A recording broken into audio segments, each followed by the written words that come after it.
Good morning, guys. I thought I'd make a quick video on a couple things here, safety and shipping. So I got this amplifier shipped to me, wants me to fix it and sell it for him. So he shipped it with the tubes in it, right? And well, let's just say 2 of the tubes survived, but they were the Ameritron tubes. I'll show you one of the tubes. This is what was left of the tube that was left in the socket, and this is the other. I don't know if you could hear that, but you can see up top here, maybe. Yeah, there you go. You see that? That's not good. All right. So, and this is from another one that I just got done working on. No good either. That's for this one. I'm letting the tubes are actually just warming up in there. I put new tubes in it to test it, see if he wants to put new tubes in that. This one's going to be for sale, actually. I just got done. I replaced the parasitic on the top, diode resistor in there for the grid meter, and I grounded the grids on it for him, and we cleaned up all of the see the switch in there, nice and clean. The band switches, band switch here really clean, inside too. Clean the relay on it. The relay's working good. I had used it already, tested it on all the bands. Just got done tuning the input on it, so it's perfect zero. All right, so back to this, right? So when you ship these, any amps with tubes, don't ship the tubes inside of them. Take them out, wrap them, put them in a separate box and ship them. It's not worth it. These aren't cheap tubes. So the first thing you want to do when you get an amp, you take the cover off, you take a look at it. I make sure that the load plate, right, I could see here, it's at 0, should be 0.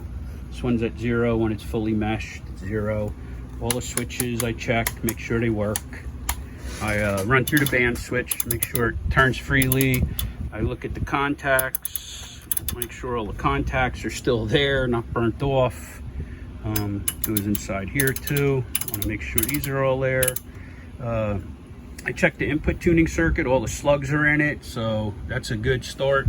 I did notice here they must have had some issues because I see he replaced the grid meter diode here.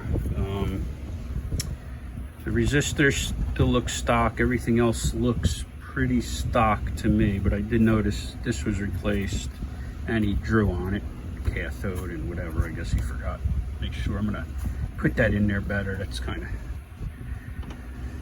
not how I want to leave it. I checked the meters. I just put a little screwdriver in there. Just make sure they turn freely. Nothing's binding them up before I go powering it on. Now we're gonna check the back. 39 connectors are good. ALC. I don't see anything really majorly that would scare me about plugging this in. It's 110. This one that I just did is on 220. Now the next thing we want to do before we even plug it in, right? So there's a safety up here. Take the top off. It's not going to work. You got to jump it out in order to plug it in. If you don't and aren't familiar with high voltage, please don't take the top off and plug it in. But we're going to look back here at the fuses is our next thing, because you never know, right? So we're going to take the fuses out, and for 120 we should have 12 amps, and we're going to see what we have on here. Get that out. And on here we have what looks to be, I don't know if it'll, that is a 15 amp.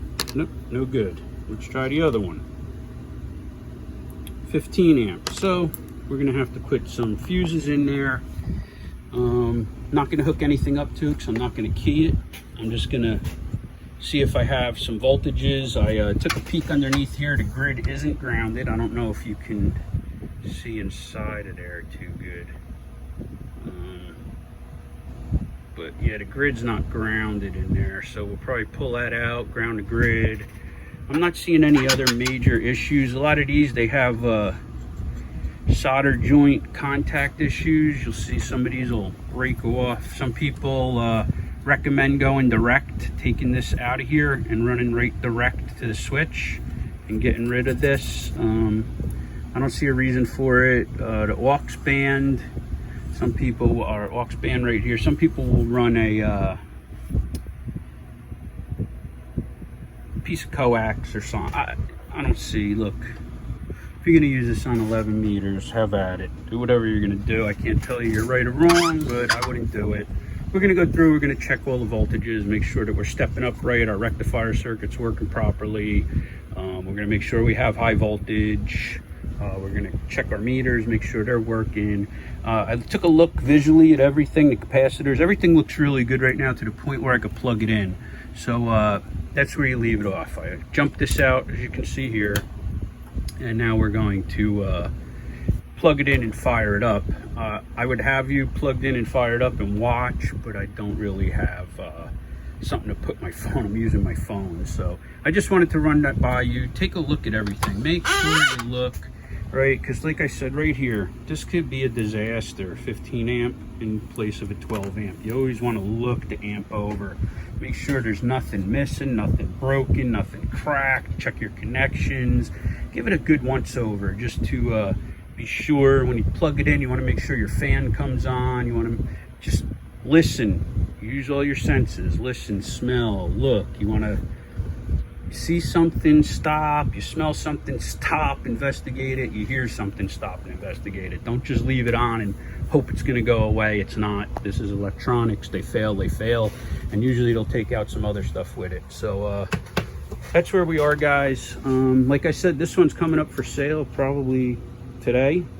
Once I run through it and check everything on it, I'm letting it warm up good. Got everything hooked up, and we'll be checking it out shortly. And then we'll have back at it. All right, guys, take care. 73s.